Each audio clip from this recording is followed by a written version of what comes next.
Bonjour Alex Osokine. Bonjour Fanny. Merci d'être présent sur ce plateau. Vous êtes le dirigeant de l'entreprise Neutronic, une entreprise spécialisée dans la conception et la fabrication d'équipements de sécurité incendie, d'alarmes techniques et de désenfumage.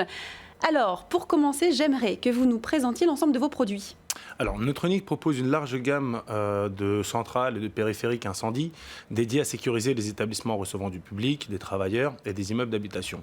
Ce sont des produits que l'on côtoie au quotidien sans forcément y prêter attention, mais ils permettent de sauver des vies dans le cas d'incendie en permettant l'évacuation ou la mise en sécurité d'un établissement. Nous avons complété notre gamme de produits avec une gamme alerte attentat qui permet de sécuriser les établissements scolaires dans le cadre du PPMS. D'accord. On va en parler justement de ces nouveaux équipements d'alarme attentat pour plan PPMS, on le rappelle, plan particulier de mise en sûreté.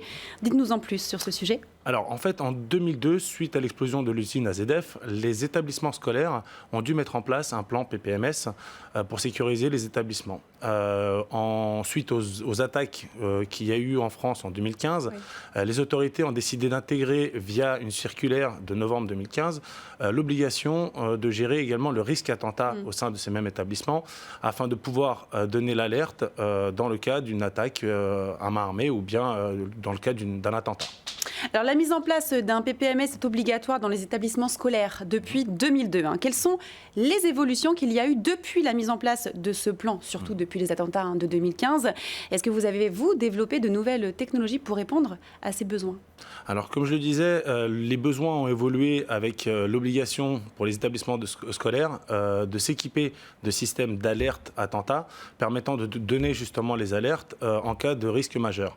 Neutronic, depuis novembre 2016, a réussi à développer et commercialiser toute une gamme de produits complète, radio et filaire, permettant de répondre justement à ces nouvelles exigences. Nous avons fait évoluer nos produits au fur et à mesure de manière à répondre aux différents besoins, mais également s'adapter à tout environnement ou configuration. Et qui sont vos clients ? Quelles sont les attentes, les exigences qu'ils ont envers votre entreprise ? Alors, Neutronic commercialise sa gamme de produits via des distributeurs spécialisés dans le domaine de la sécurité et du courant faible. Leurs attentes, étant donné qu'on est dans un milieu qui est très réglementé, c'est un accompagnement et un conseil tant sur le point technique que sur le point normatif, mais également de proposer une gamme de produits innovante, de qualité irréprochable, avec un bon rapport qualité-prix et le tout avec une disponibilité immédiate.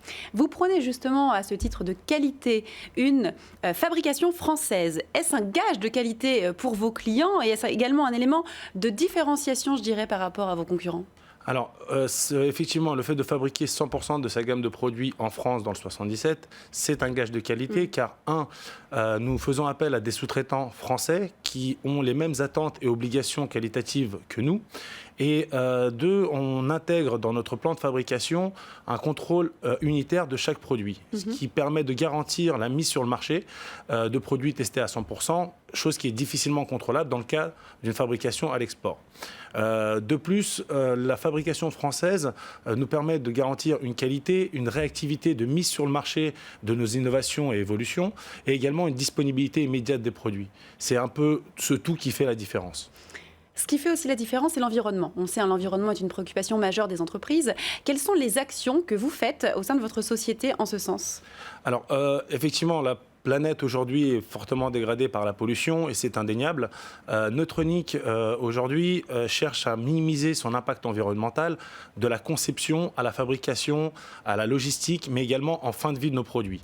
Lors de la conception, nous intégrons le besoin de réduire au maximum les consommations énergétiques de nos produits et l'utilisation massive de matières facilement recyclables. Dans un second temps, le fait de fabriquer justement en France avec des sous-traitants qui se trouvent à 100 km autour de notre point de fabrication nous permet de réduire l'impact carbone. Et nous nous engageons également dans une démarche volontaire de la gestion des déchets en s'inscrivant et adhérant à la filière D3E Pro via Recilum, de manière justement à recycler l'intégralité de nos produits. D'accord, donc vous êtes dans la démarche de l'environnement et de l'économie circulaire. Ça va de pair avec la fabrication française. Très bien.